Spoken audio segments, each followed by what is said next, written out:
Bonjour et bienvenue de la part de la Société royale du Canada, l'Académie nationale du Canada.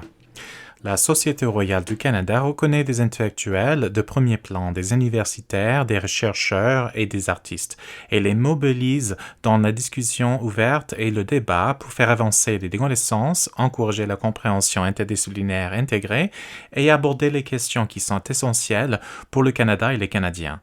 Pour commencer, je reconnais que la Société royale du Canada organise cet événement et que leurs bureaux sont situés sur le territoire traditionnel non cédé de la nation algonquine.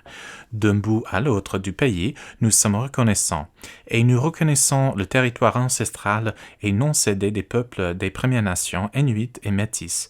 Et nous reconnaissons les nombreuses langues et les cultures que les peuples autochtones ont apportées et qui enrichissent ce que beaucoup appellent l'île de la Tortue.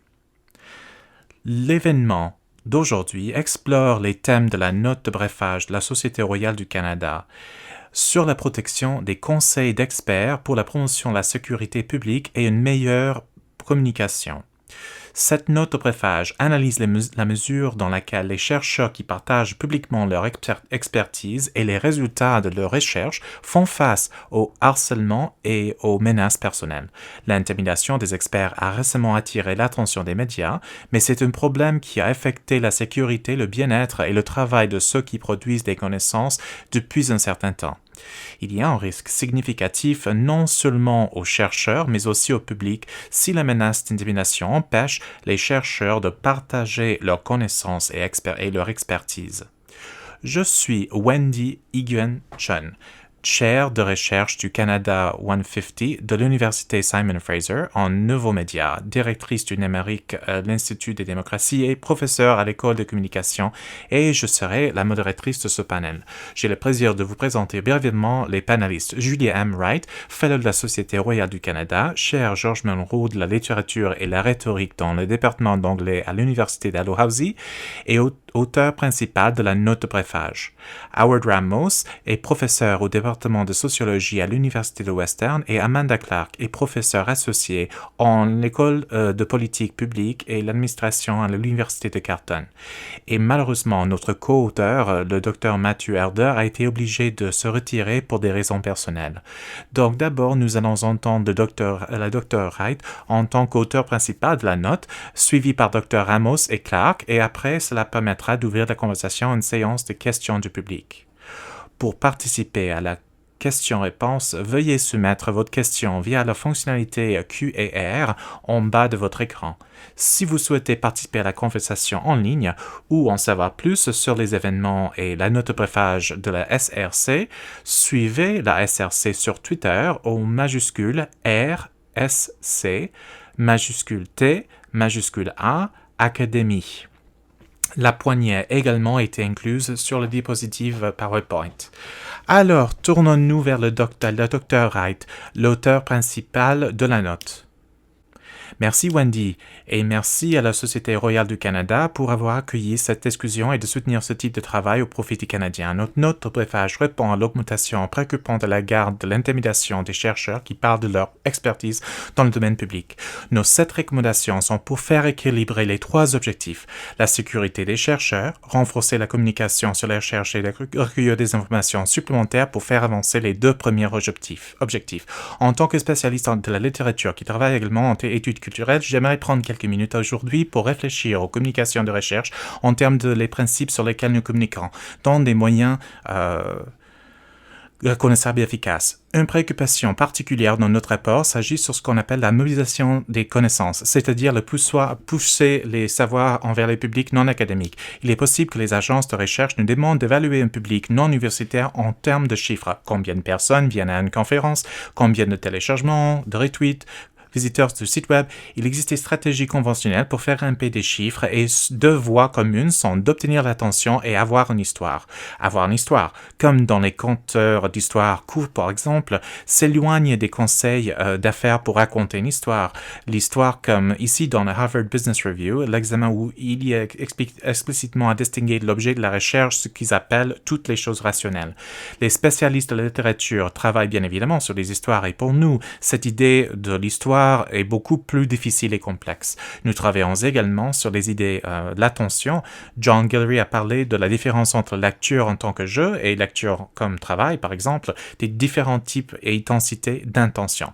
Mais beaucoup d'attention n'est pas portée sur la concentration, mais sur la distraction. La radio de choc des années 80, la littérature sur des anti-héros violents comme American Psycho et les portents de célébrité, ils sont tous d'attirer l'intention en étant surprenants avec des points bonus pour être assez controversés pour obtenir plus d'attention sur le biais de boycotts et des articles dans les actualités. Retournez la radio de choc et les comédiens des années 80, misogynie, racisme, polarisation politique, ils étaient tous là. Ce n'était pas Lenny Bruce ou George Carlin en train de défier la censure sur les politiques dans les décennies précédentes, mais ils étaient là aussi scandaleux. Sam Kinison a plus ou moins crié, et je ne pense pas que quelqu'un soit très clair sur le fait qu'il exprimait l'impuissance de la rage des hommes blancs ou sa satire. Les Shock Jocks a fait un modèle pour former un discours qui a fait la transition vers les réseaux sociaux, c'est fait en douceur, où ces types d'attentes violentes sont trop fréquents. Ces célébrités étaient alignées avec le droit politique, la droite politique aux États-Unis quand Reagan était le président, et le conservatisme devenait moins fiscal et beaucoup plus intolérant. Et ils étaient très en vue, tout comme l'Internet a commencé à prendre son essor en tant que plateforme sociale. Nous vivons maintenant dans une ère de conception de site web qui est centrée sur le fait de nous amener sur un site et de nous garder sur place le plus longtemps possible. Il y a des caractéristiques de conception qui nous obligent à attendre et répondre, comme prolonger un ranking des 20 aliments plus bénéfiques jusqu'à 20 pages pleines de publicités pour qu'il faut défiler et cliquer sur suivant.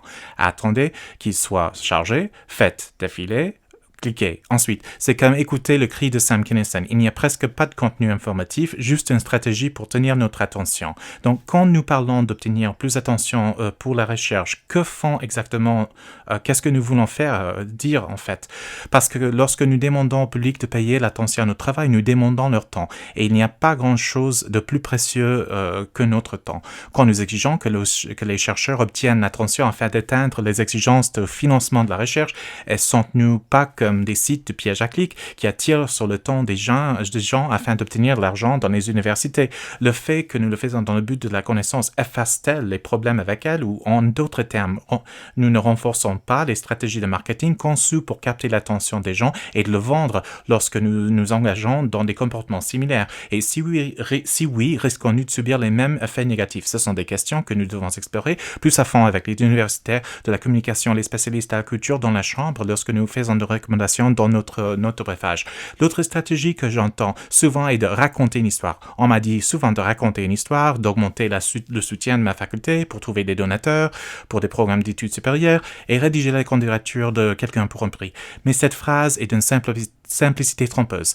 Ce qu'ils ne veulent pas, ce n'est pas une histoire tragique, ils ne veulent pas d'histoire absurde et ils ne veulent pas d'histoire de satire, de comédie burlesque ou de la science-fiction ou d'apocalypse. Ce qu'ils veulent, c'est une histoire très spécifique.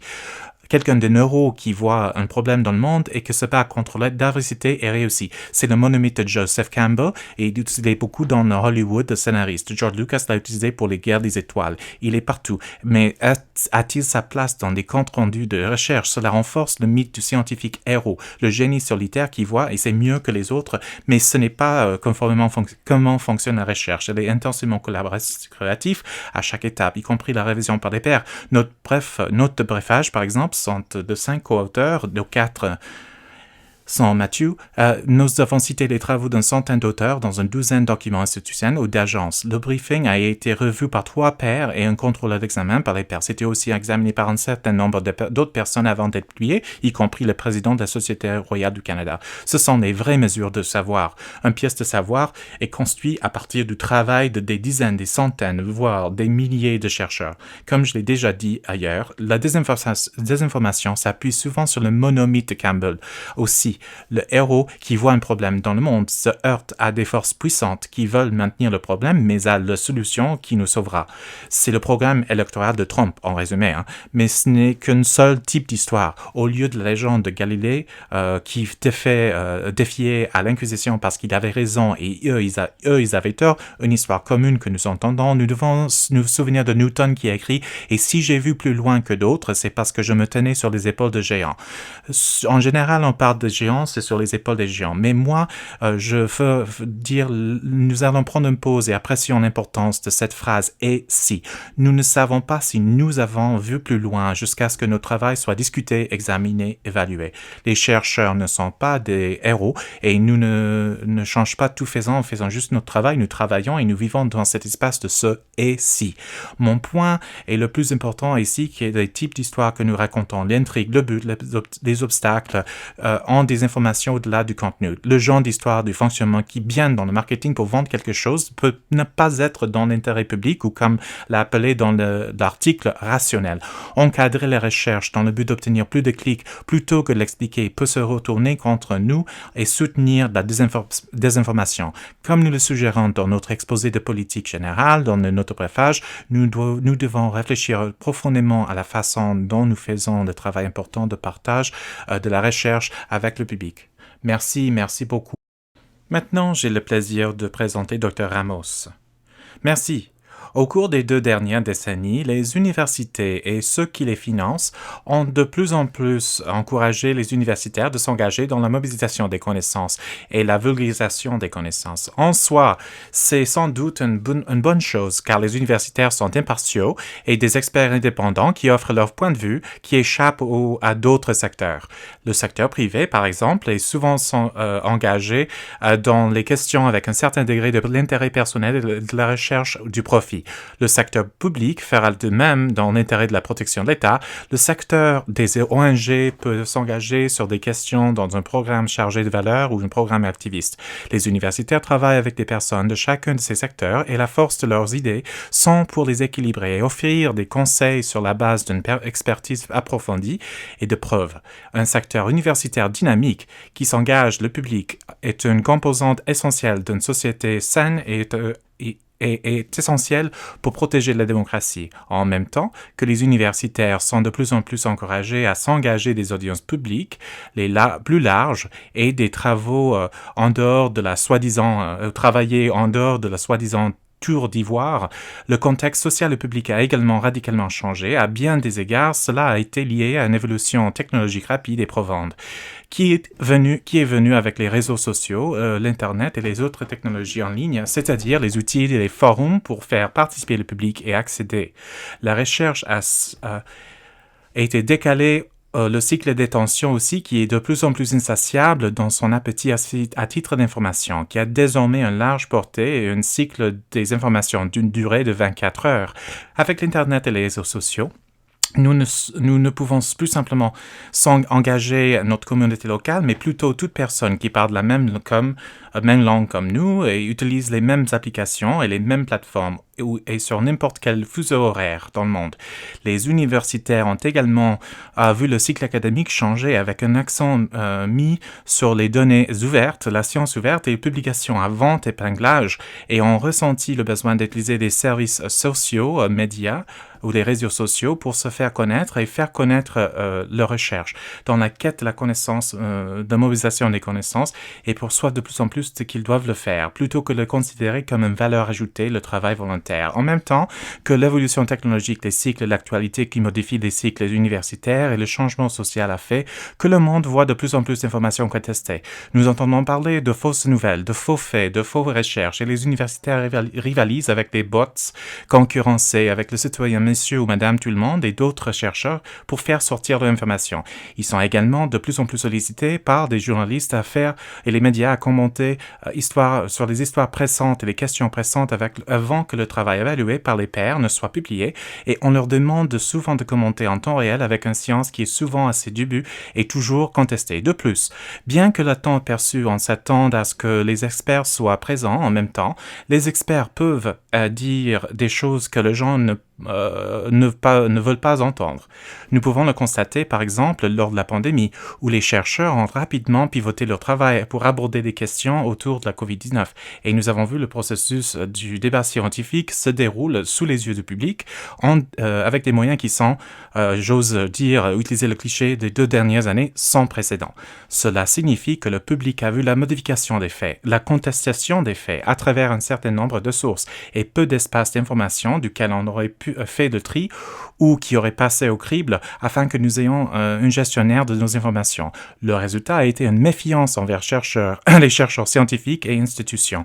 Dans son ensemble, est un défi pour ouvrir la science et la démocratie. Il peut être vu, par exemple, dans la baromètre La confiance Edelman du Canada pour l'année 2021, qui montre que les experts universitaires avaient un pourcentage de 6 points de baisse au niveau de confiance que les gens ont envers eux.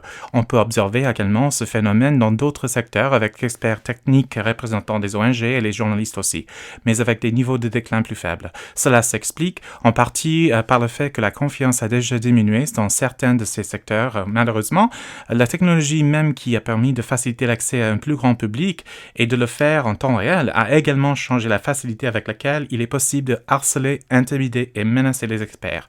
Ceux qui s'expriment publiquement ont été confrontés par des réactions violentes, et ce n'est pas nouveau. Mais ce qui est nouveau, c'est l'échelle à laquelle il se produit et combien il est facile de harceler les gens sur tant de plateformes différentes.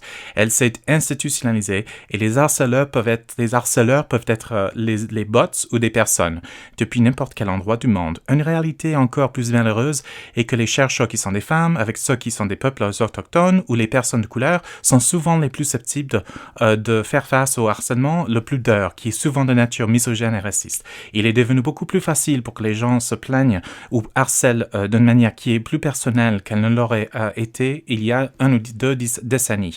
Les universités et les chercheurs ont leur site web de photos et profils et toutes sortes d'informations accessibles au public. Les choses sont devenues si mauvaises que nous avons vu des associations de médecins ou journalistes publier des déclarations dans leur défense. Il est malheureusement temps que nous fassions de même en défense des chercheurs universitaires et les experts aussi. Voilà pourquoi nous avons travaillé sur ce rapport. De bien des façons, nous documentons les problèmes que les gens connaissent depuis un certain temps, mais n'ont pas nommé publiquement ou à un niveau national. Notre rapport montre qu'il est temps d'agir et le temps de prendre des contre-mesures pour veiller à ce que les chercheurs soient soutenus dans leur engagement public. Si nous ne garantissons pas qu'il y ait une capacité d'engager le public de façon sécuritaire, nous sommes confrontés d'une pente glissante et un brouillard d'informations. En même temps que nous agissons, il y a un rôle à jouer pour les gouvernements fédéraux et provinciaux, les universités, le secteur des médias, les universitaires, les chercheurs ainsi que le grand public. Nous pensons que les experts jouent un rôle essentiel dans notre société et nous devons s'assurer qu'ils peuvent le faire en toute sécurité. Ce n'est qu'alors que nous pourrons avoir une véritable et une société ouverte. Merci. Merci beaucoup, Dr Ramos. J'ai le plaisir de m'adresser au Dr Clark. Je rappelle à tous les membres du public que nous irons à une question-réponse après. Donc, si vous souhaitez participer, veuillez n'oubliez pas de soumettre votre question dans la fonction de Q&R au bas de l'écran. Merci beaucoup. Donc, nous avons exposé le problème. Je vais utiliser mon temps aujourd'hui pour exposer nos solutions proposées comme détaillées dans le rapport. Avant de se lancer dans ces recommandations, une note sur leur portée. Nous ne présentons pas, dans le rapport, d'offrir des solutions aux grands défis persistants et au sein desquels les attaques contre les chercheurs érudits sont situées, comme par exemple l'influence déformative et le rôle largement irresponsable des plateformes numériques privées et des réseaux sociaux dans la vie politique, le racisme et la misogynie systémique, les mécontentements du capitalisme tardif ou la diminution de la confiance de la société en l'État et les institutions collectives évidemment. Si nous sommes attaqués à ces choses, cela aurait été un rapport très complet et probablement quelque chose que nous voudrons tous dépenser un certain temps avec. Au lieu de cela, nous avons fait, c'était de concentrer vraiment sur les enjeux aigus et ce que nous considérons comme des défis qui pourraient être résolus dans le court terme, avec les leviers que nous avons à notre disposition dans quelques institutions clés. Donc, nous reconnaissons qu'encore une fois, qu'il y a ce besoin pressant de prendre une action immédiate pour gérer ces menaces et créer des conditions dans lesquelles le savoir public engagé peut s'épanouir, sans que les chercheurs individuels soient attaqués ou faits se sentir de l'insécurité. Nos recommandations portent donc sur les 3 acteurs essentiels. D'abord, nous nous concentrons sur les organismes de financement de la recherche, en particulier le groupe consultatif des 3 conseils. Nous nous concentrons sur le gouvernement fédéral en tant que notre deuxième cible principale, et parce que c'est le niveau de gouvernement qui a la responsabilité pan-canadienne et de la recherche et de l'innovation. Et nous notons également que certaines de nos recommandations ciblées sur le gouvernement fédéral pourraient toujours s'appliquer à les provinces également. Et notre 3e cible principale est le secteur postsecondaire. Donc, se concentrer sur les leviers et les pouvoirs de ces acteurs, nous présentons 7 recommandations qui sont regroupées en 3 catégories. Dans l'intérêt du temps, je vais mettre en évidence quelques-uns de nos recommandations spécifiques au sein de chacune des 3 thèmes que nous mettons en évidence dans nos rapports. Donc, la première série de recommandations se concentre vraiment sur le collecte et la mesure des informations et afin que nous puissions générer une image plus riche de cet enjeu. Comme l'a noté Howard, nous savions tous que ce problème existait et nous voyons ces exemples de temps en temps dans les médias, que nous avons peut-être un collègue qui a l'expérience, mais c'est pas suffisant pour vraiment comprendre la portée, l'échelle et la dynamique particulière de ce problème. Et c'est là que la mesure devient utile. Il n'y a pas vraiment de moyens systématiques en ce moment pour identifier et surveiller les menaces qui sont posées aux chercheurs, et nous reconnaissons également que dans de nombreux cas, ces menaces sont vécues à un niveau très privé dans un courriel, dans un message privé, sur Twitter par exemple, et aussi par des chercheurs qui peuvent manquer les connaissances, des ressources ou franchement la place émotionnelle s'ils sont harcelés ou menacés, pour dénoncer cette activité et de le rendre public. C'est dans cet esprit que nous faisons appel à Statistique Canada de mettre en œuvre des vagues de suivi et d'élargir l'enquête sur les professeurs et chercheurs de l'enseignement postsecondaire afin que nous puissions collecter les données sur l'harcèlement, intimidation et d'autres menaces extérieures aux universités et d'autres institutions. Nous demandons également au gouvernement fédéral d'initier une collaboration avec le comité de la coordination de la recherche au Canada et d'autres agences concernées, une approche coordonnée de la collecte des informations sur les menaces en ligne et le harcèlement dans tous les secteurs.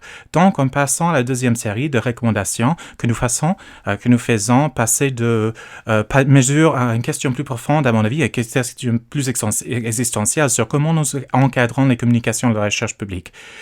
Et donc, Julia nous a guidés avec des bonnes idées. Sous cet ensemble des recommandations, nous suggérons tout d'abord que les 3 organismes créent un groupe de travail multidisciplinaire pour mettre au point un système plus robuste, concret et nuancé dans le cadre de la mobilisation de connaissances.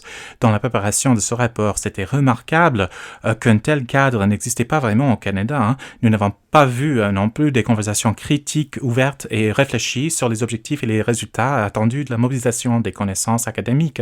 Et ce, malgré que cela constitue une facette prioritaire des évaluations des demandes pour des subventions et d'autres évaluations professionnelles au milieu universitaire aujourd'hui.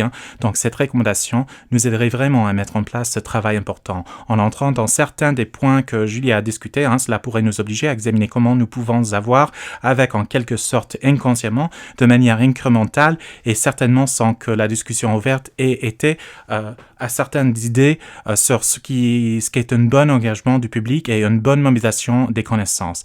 Et si nous scrutons vraiment cela, dans beaucoup de cas, nous tirons des idées sur une sorte de mobilisation des connaissances précieuses à partir du monde du marketing et de la communication, qui ne sont probablement pas les plus robustes des lieux vers lesquels se tourner lorsqu'on pense à comment encourager la collaboration respectueuse, l'apprentissage par l'écoute, et le déséquilibre productif à travers différentes perspectives. Au lieu de cela, le monde de la communication et le marketing a une tendance à se concentrer sur une sorte de les récits sensationnels et simplistes, comme Julia a indiqué. Il existe d'autres traditions dans le monde universitaire que nous pourrions utiliser pour réfléchir à quoi ressemble une bonne mobilisation des connaissances. Un exemple serait le mouvement de la science ouverte ou la recherche engagée par la communauté. Et ces traditions sont généralement enracinées beaucoup plus sur les valeurs de l'humilité, la collaboration et certainement s'attarder sur ce genre de déclaration. Et ici que Julia a débuté avec l'idée que nous ne présumons pas d'avoir toutes les connaissances et que nous savons que la connaissance est par nature coproduite et éternellement ouverte à la contestation.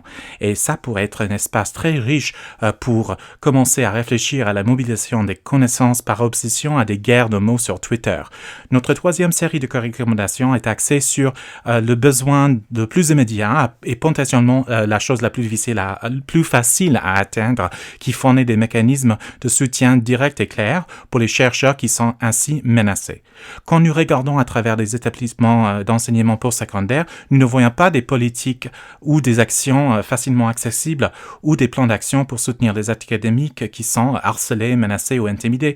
Et cela semble être un problème très flagrant et un écart problématique qui peut être résolu avec assez peu d'efforts. Nous suggérons donc que les établissements d'enseignement postsecondaire, peut-être dans la collaboration pour partager ce travail, pourraient produire les plans d'action clairs et accessibles vers lesquels les chercheurs pourraient se tourner pour savoir qu'ils doivent appeler telle personne dans le cas où il soit menacé.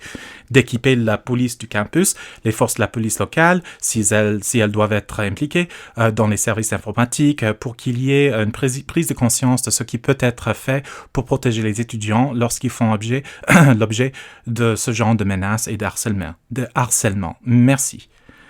Merci beaucoup, Dr. Clark. Alors, encore une fois, si vous avez des questions, n'hésitez pas à les poser dans le questions et réponses, car nous sommes pour vous donner du temps et de commencer la conversation. J'ai beaucoup de questions et comme vous pouvez le voir,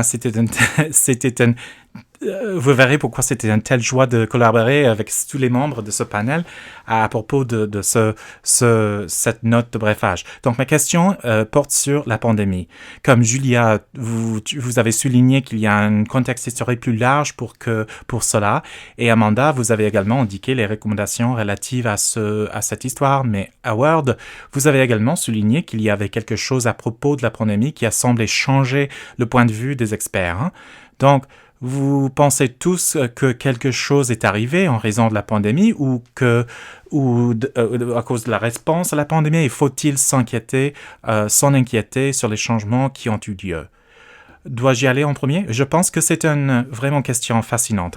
Et nous sommes toujours dans cet espace de ce nouveau tonique. Si nous sommes toujours en attendant de voir comment tout cela se passe, va s'accouer en période de pandémie, on voit beaucoup d'incertitude et les gens veulent des informations et parce qu'ils ont voulu s'informer, ils se sont tournés vers de diverses sources et ces différentes sources ont inclus l'universitaire ainsi que moins soigneusement certains types d'expertise moins soigneusement construites. Et donc, je pense qu'il y a eu une générale fin d'information et c'est assez intéressant parce qu'on pourrait s'attendre à ce que les gens, je veux juste me distraire et certainement, il y a beaucoup de consommation des médias, etc. Mais de suite, il y a aussi cette soif d'information et autant que nous avons beaucoup parlé dans les médias d'information sur la désinformation et les gens qui se font de fausses idées, des mauvaises sources, je pense que c'est néanmoins un moment très intéressant pour que nous réfléchissions à l'éducation, quelque chose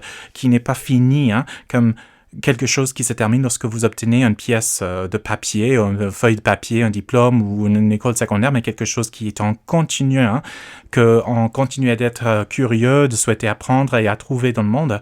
Donc, je pense que c'est potentiellement un mouvement très positif, mais en ce moment, bien sûr, nous voyons principalement des effets néfastes de cette incertitude qui conduit les gens sur les mauvais chemins. Je suis d'accord avec ce qu'il dit Julia et je pense qu'il y a certaines choses qui sont un peu uniques ces dernières 2 années. Certaines choses qui sont uniques, je signifie que nous sommes tous devenus des épidémiologues depuis le salon. et d'essayer d'apprendre des informations, mais en faisant cela, nous avons aussi appris que la science est désordonnée et que la science a débattu, et je pense que lorsque les choses sont désordonnées et avoir un débat, c'est très facile pour que les gens commencent à perdre confiance en disant que, mais quelle est la vraie réponse? Et la réalité, c'est juste que la science passe par le consensus et l'examen par les pairs, et ce processus est long, hein.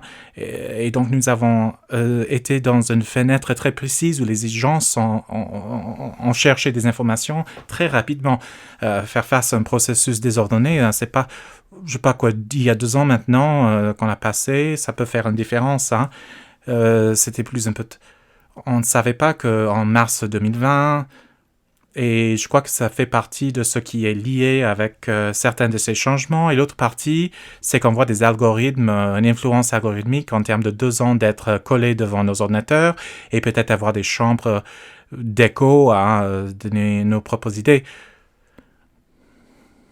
Ouais, je veux dire, partie, c'est que comme beaucoup de choses pendant la pandémie, des questions qui étaient déjà en train de bouillonner ou qui étaient en quelque sorte... pas dans le limelight, ont été exposés et amplifiés. Et donc, la perte de confiance dans l'expertise et quelque sorte les institutions traditionnelles, dans le gouvernement et dans l'expertise comme une sorte de concept. Hein. C'est vraiment un point de départ dangereux pour une pandémie qui repose sur une sorte de une acceptance collective par rapport aux limitations et restrictions sur la liberté générale. Hein. C'est pour cela que des sociétés qui ont un grand niveau de confiance sont beaucoup mieux dans une pandémie parce qu'ils étaient préparés à faire des choses et des mandats des vaccins. Ils acceptaient des dictats, des gouvernements sur la restriction des mouvements. Et donc, j'espère que l'une des choses que nous pourrions... retenir de cela, c'est qu'il faut faire le dur travail avec l'alphabétisation civique, la confiance dans le collectif des institutions afin que nous soyons mieux placés ou équipés de se faire face à la prochaine crise existentielle. Alors, bonjour, le changement climatique. Donc, bien évidemment, la pandémie représente un moment critique et je crois que la science débutant est focaliser sur apprendre sur cette possibilité d'avoir une société plus robuste et plurielle. Parce que ça capitalise sur là-dessus. L'autre côté capitalise là-dessus sur cette peur et la division et c'est une voix assez forte en ce moment. Donc, je crois que j'espère que notre rapport peut contribuer à aider cette ancienne voix et définir les orientations à venir. Merci à vous tous et cela résonne beaucoup avec faire à travers la collaboration. Donc, nous avons une question. Comment est-ce que les jeunes chercheurs peuvent contrer cette discours négatif de raconter une histoire juste pour se faire publier? Quelles sont des alternatives pour des jeunes académiques, des jeunes chercheurs?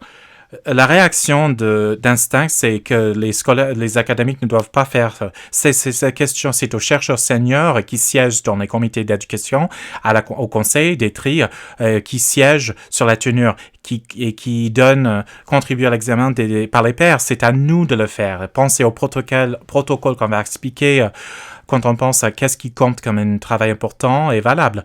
Est-ce que ça ne devrait pas tomber sur les épaules des jeunes chercheurs de faire ce grand travail, de soulèvement de travail vers le changement culturel? S'il y a quelque chose sur lequel ils devraient contenter de profiter des avantages, cela devrait être le travail acharné de changer la culture universitaire, ce qui n'est pas facile.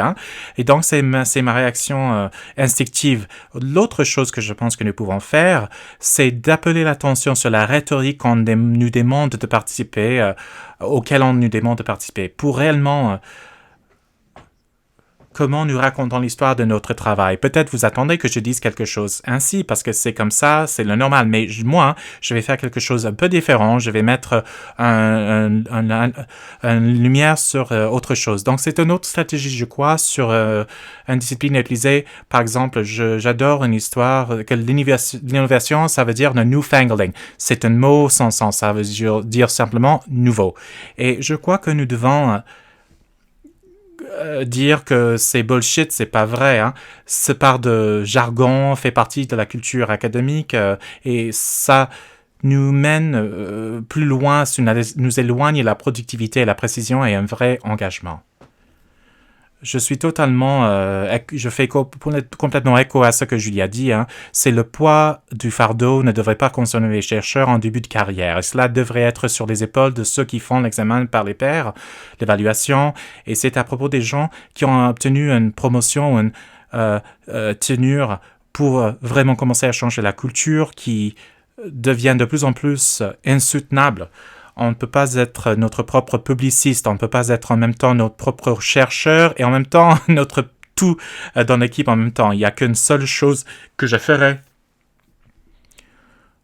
Il y a une seule chose que je dirais, 24 heures dans une journée de 28 heures de travail, et c'est quelque chose que nous devons vraiment travailler en tant qu'universitaires, ainsi que les universités, mais je pense qu'aussi pour les chercheurs en début de carrière, il y a beaucoup de façons différentes de reconnaître que vous n'avez pas besoin de faire toutes ces choses-là, hein, et que même bien qu'il y ait une perception que vous devez les faire tout, il n'est pas nécessaire que de les faire tout et faire les choses que vous tiennent à cœur et qui vous passionnent. Et ça, c'est la meilleure façon d'acheminement pour avancer. Hein.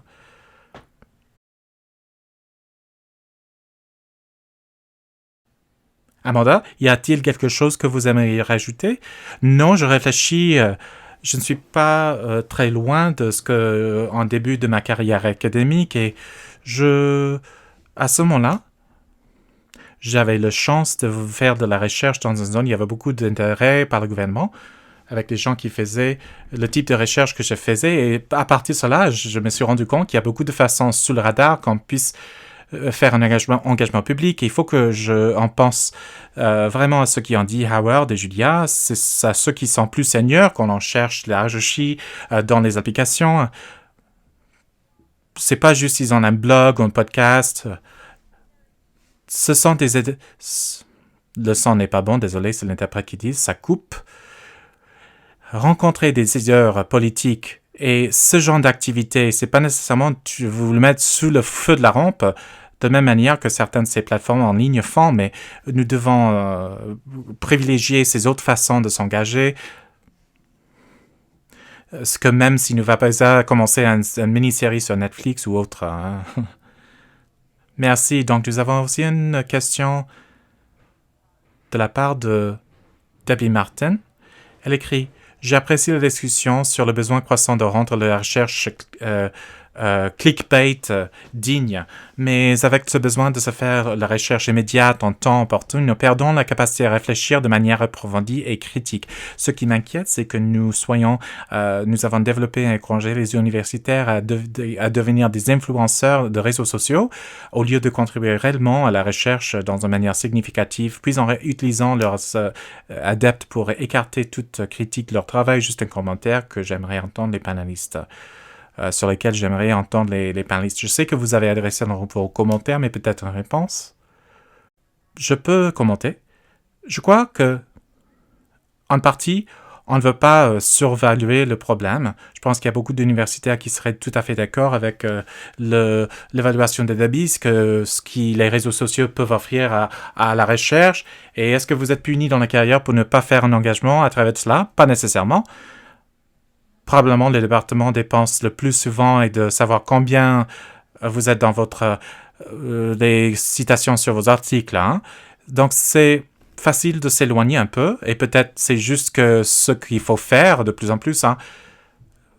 Je suis impressionné quand je rencontre un universitaire qui me dit « Ouais, mais non, ça ne m'intéresse pas du tout faire cela sur Twitter. »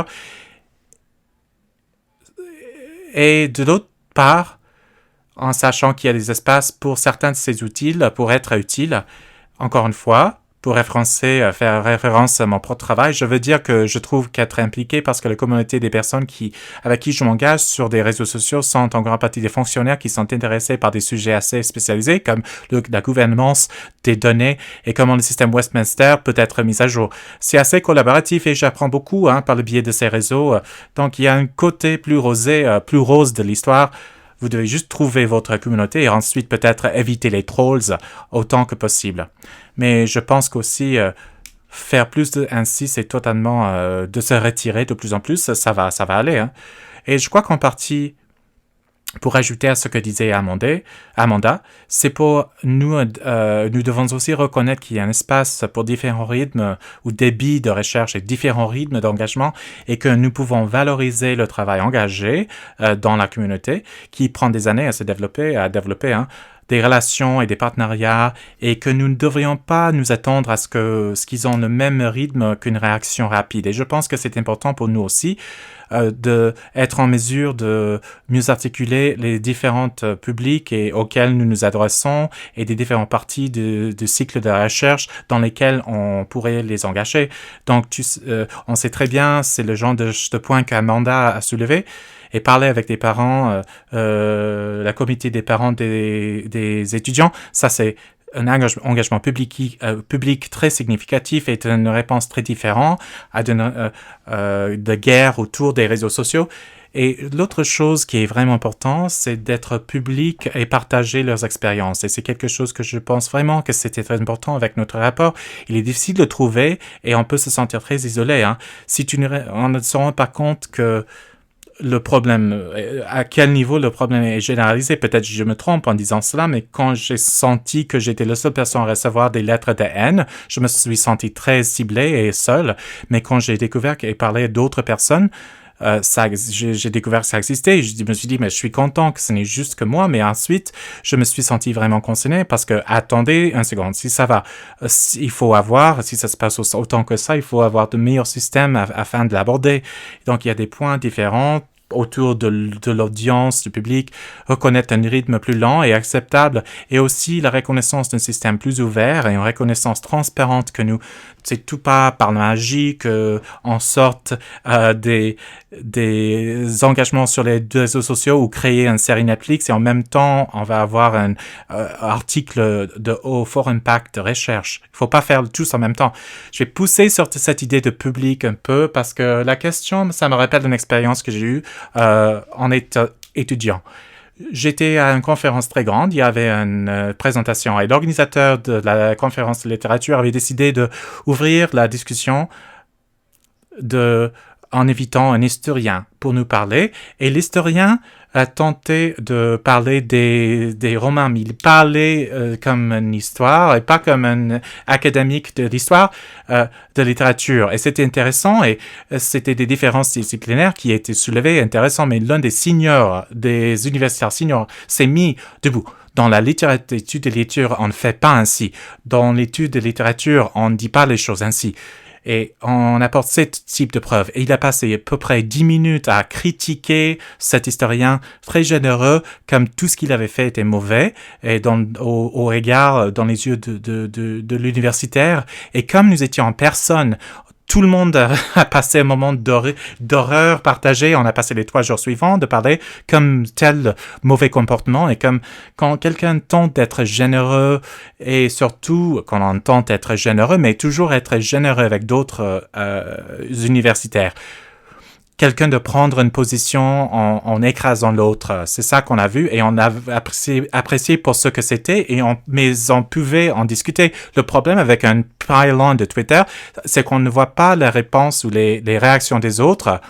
Le plus qu'on peut faire sur Twitter, si c'est une zone de votre expertise, vous pourriez intervenir en disant attendez un instant, ce n'est pas juste. Mais si vous n'êtes pas expert et vous voyez le pylon, et l'autre chose, la meilleure chose de ne pas faire, c'est de ne pas l'amplifier. Et ce n'est pas vraiment cette idée de horreur partagée qui est une façon d'apprendre comment se comporter et comment ne pas se comporter quand on était en personne. Et c'est un vrai aspect de la pandémie. On a perdu ce genre de réseau de soutien entre pairs et ce sens d'un comportement civil. On parle des décennies maintenant, des bulles numériques et que les gens sont isolés les uns des autres en réagissant à travers des réseaux de l'Internet. Et on parle sur la réviseur numéro 2 qui est tellement rude et grossier parce qu'ils sont anonymes. Et ça s'est amplifié à travers des réseaux sociaux parce qu'on a interaction entre les réseaux sociaux. Donc, je crois que c'est quelque chose d'important de parler, discuter de ce genre d'être grossier et être lecteur généreux et peut-être vous voulez être connu sur les réseaux sociaux, d'être un souteneur au lieu d'être l'idiot qui arrive en disant écoutez à moi, personne d'autre, écoutez-moi, personne d'autre est important. L'un des fils de des notes de préphage, c'est une note pour que les universitaires soient plus conscients de ce qu'ils font quand ils sont en train de s'engager dans le public. Et je crois que c'est quelque chose que nous pourrions tous faire plus. Merci. Et donc, je vais changer les deux de thème et mettre les deux questions ensemble parce que je sais qu'en écrivant la note de préphage, on s'occupait vraiment sur différents types d'experts et que comme c'est certains types, on fait face à plus de harcèlement que d'autres. Et on peut en passer à travers de tout cela. Caroline Radzi a fait un travail fantastique sur les types d'harcèlement que les journalistes rencontrent. Mais il faut penser, il y a les types de harcèlement endémiques sur le genre, peu importe de ce qu'on parle. Et après, il y a des harcèlements qui sont spécifiques dans leur réponse. Voulez-vous en parler un peu sur les groupes d'experts spécifiques qui se confrontent à plus d'harcèlement que les autres et à quoi on devrait penser sur un type de réponse?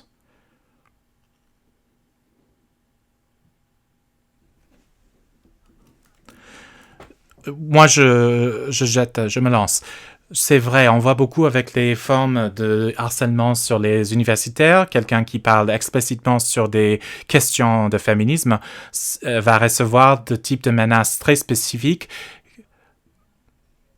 Et c'est vraiment de façon sur ce sujet, de façon assez préoccupante. Hein?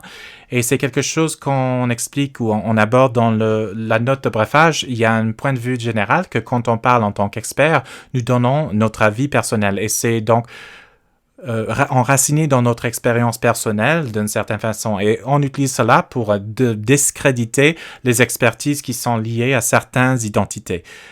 En particulier, disons les femmes, par exemple. Et je crois que ça, c'est de la confusion fondamentale à laquelle il faut aborder, mais c'est aussi on a une fallacie logique qui s'appelle ad hominem, qu'on attaque la personne et pas les déclarations ou énonciations, ou les énoncés. Et l'attaque sur les chercheurs tombe dans cette catégorie parce qu'on se tourne envers la personne et on tente de discréditer la personne au lieu de vraiment discréditer l'argument. On s'éloigne totalement d'un type de discussion basée sur des preuves rationnelles et équilibrées. Parce que peut-être vous allez changer votre avis, mais vous n'allez pas changer qui vous êtes dans la même façon. Donc, je crois que c'est là où ce genre de problème rentre. Il y a cette façon rapide de dire, vous ne dites pas cela parce que vous avez 3 diplômes et que vous étudiez cela comme universitaire et vous avez 5 bouquins que vous avez écrits. Non, vous dites ça parce que vous êtes X. Et les journalistes se confrontent au même problème dans leur zone d'expertise aussi et les sujets pour lesquels ils sont responsables. Et c'est tout à cause qu'on voit dans les cercles universitaires, mais c'est vraiment un signe du problème. Et bien évidemment, c'est propulsé par le problème que vous avez commencé, Julia, parce qu'on on nous dit de personnaliser nos recherches et d'insérer notre propre narratif. Mes parents étaient immigrés, je suis là en 5, c'est pour ça que j'étudie les petites entreprises dans le Chinatown. Ça vendrait, hein? Parce que certains financements, ils veulent que vous fassiez cela sur votre expérience. Et en partie, c'est vrai, il y a un peu d'honnêteté là-dedans. Et en reconnaissant notre subjectivité dans notre travail, c'est bien, mais plus qu'on tente de propulser ces récits personnels de la recherche dans une lutte personnelle, plus qu'on donne un crédit à ces critiques en disant « Il y a un Cooper dans le son de l'Internet, désolé, que vous représentez tout un groupe. » Et donc, c'est peut-être pour cela, j'aime bien que la note de préphage parle de cela. Il faut avoir une conversation franche à travers des institutions. Qu'est-ce qu'on cherche en vrai avec ce type d'engagement? Parce que si vous voulez une histoire ou un type de raconter une histoire très personnelle, ce n'est pas de quoi il s'agit la recherche universitaire et ça crée beaucoup de problèmes. Je pourrais ajouter peut-être que c'est aussi bien pour les universités et les universitaires à reconnaître qu'on vit dans un monde misogyne et raciste. Et c'est systémique en plus. Donc on ne peut pas attendre que dans notre engagement, on ne va pas se trouver en face de cela. Donc en partie, la solution va être de reconnaître les enjeux qui se présentent par rapport au récit personnel et les attributs personnels, mais aussi reconnaître qu'il y a des problèmes systémiques en tant que les universités déclarent de chercher l'excellence et la diversité et l'inclusion. C'est aussi de penser comment cela se déroule dans notre engagement public en termes de nos réseaux sociaux, ainsi que nos classes et nos cours et toutes les choses et engagements que nous réalisons. Merci. Donc, je crois qu'on a le temps pour une dernière question. Et ça vient d'un participant anonyme qui dit « Comme un médecin public, j'ai regardé médecins dans la pandémie sans aucun type de formation dans la santé publique, qui deviennent des experts médicaux, entre guillemets, qui s'est confusé les messages, on change de la science vers les soundbites. De mon point de vue, notre défi plus grand est interne sur la gestion des égos. Pouvez-vous commenter sur l'engagement dans les réseaux sociaux et comment cela érode l'autorité des institutions? Je crois que c'est une épée à deux lames. Les universitaires sont à une croisade de rue dans le débat. On perd aussi notre pertinence et notre capacité d'offrir une perspective importante. Malheureusement, on nous demande souvent de commenter sur des choses en temps réel et cela, le cycle des actualités accélère très rapidement et les journalistes commencent à téléphoner les gens entre 10h et 1h l'après-midi en cherchant désespérément des soundbites. Et c'est là où c'est équilibré de savoir quand est-ce qu'il faut dire non et en disant « Oh non, je connais quelqu'un dans l'autre fuseau d'horaire » et tu commences à faire marcher le réseau.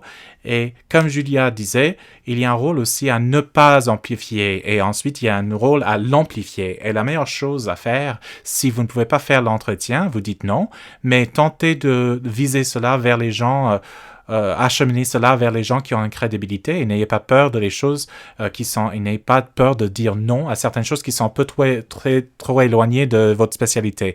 Je serais d'accord avec cela, c'est très important et l'une des choses d'être conscient, c'est que les hit médias ne sont pas révisés par les pairs.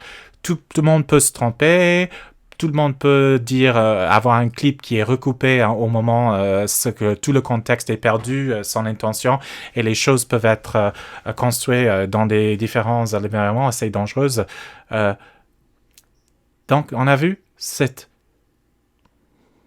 débat public intéressant. Lorsque la science a évolué et s'est adaptée, il y a des réponses différentes politiques. Un qui est un peu fascinant de point de vue historique sur les 2 ans, c'est la diversité dans la réponse des provinces à la pandémie. Et techniquement, ils dépendent de la science, mais ils prennent chacun des approches différentes. Une question de la caution qu'ils voulaient avoir. Quand j'entends 2 médecins qui donnent leur avis sur les actualités, mon instinct est de suivre les conseils de celui qui est plus... qui est... S'il y a un qui dit « Oh, pas de problème, vous pouvez enlever le masque, pas de problème, tout le monde est vacciné. » Et l'autre qui dit « Bah, peut-être vous allez garder le masque dans les lieux publics peuplés. » Moi, je vais cela parce que cette personne a l'air sur la caution. En pensant comme communauté académique, comment nous engageons avec les médias et quelles sont nos barrières éthiques et qu'est-ce qu'on fait quand la représentation médiatique va hors de contrôle et c'est pas le meilleur qu'on puisse faire. Mais aussi, encourager les personnes qui regardent ces médias de penser de façon critique et de prendre leurs propres décisions. Et fondamentalement, si vous avez une question d'ordre médical sérieuse, ne prenez pas votre réponse des actualités. On a un manque dans les médecins. dans ce pays. Mais si j'avais une question sur ma santé, moi, je me présenterais un médecin de famille. Et je crois qu'il faut aussi... Le manque des médecins nous a poussés tous en ligne en cherchant des informations, des actualités. Mais je crois qu'il faut repousser cela et penser comme pays de l'importance d'avoir un système de santé efficace et disponible, pas seulement pour la santé des publics générale, mais aussi pour repousser la désinformation, des imprécisions dans les médias et tout le reste. Donc, je crois qu'une auto-réflexion académique est importante, mais je crois qu'il y a d'autres choses que ce genre de frenzy médiatique, ça a aidé à détériorer le système. Peut-être la dernière chose à rajouter, c'est que je crois que cette question est géniale parce que cela identifie que beaucoup que notre note de brefage et sur la protection des experts et chercheurs, il y a beaucoup de choses que les chercheurs doivent faire afin d'être des stewards responsables de leur recherche et en tant que des spokespersons, des porte-paroles responsables de rester dans votre propre voie. Hein. Il y a des coupeurs toujours de l'Internet, c'est l'interprète qui parle. Donc, les journalistes sont occupés et ils vont être préparés à faire des commentaires sur n'importe quoi. Donc, c'est vous de regarder votre ego et de vérifier. Mais oui, ça, c'est des autres facteurs qu'on n'a pas autant discuté, mais les médias, en tant que sont des communicateurs importants et des acteurs dans les informations et dans la lutte contre la désinformation. Et le rapport offre quelques idées, mais il faut faire plus de travail sur comment construire un écosystème médiatique plus robuste qui peut prendre des experts, des académiques de façon responsable et quand il faut ne pas le faire. Merci pour vos excellentes réponses à cette question et à beaucoup de questions. Je crains que le temps nous presse et nous termine. Et donc, de la part de la Société royale du Canada, je veux remercier le public ainsi que les panélistes, Dr. Clark, Dr. Ramos et Dr. Wright. Je vous invite à tous de visiter la Société royale du Canada, le site web, afin de trouver le rapport complet et d'autres informations et ressources sur le COVID-19. Et aussi, je vous invite à vous joindre à la conversation sur Twitter en suivant @capitalRSC, capital T DA, capital A Academies. Et si vous avez d'autres questions supplémentaires, veuillez nous envoyer par courriel à events@rsc-src.ca. Ça, c'est events@rsc.ca.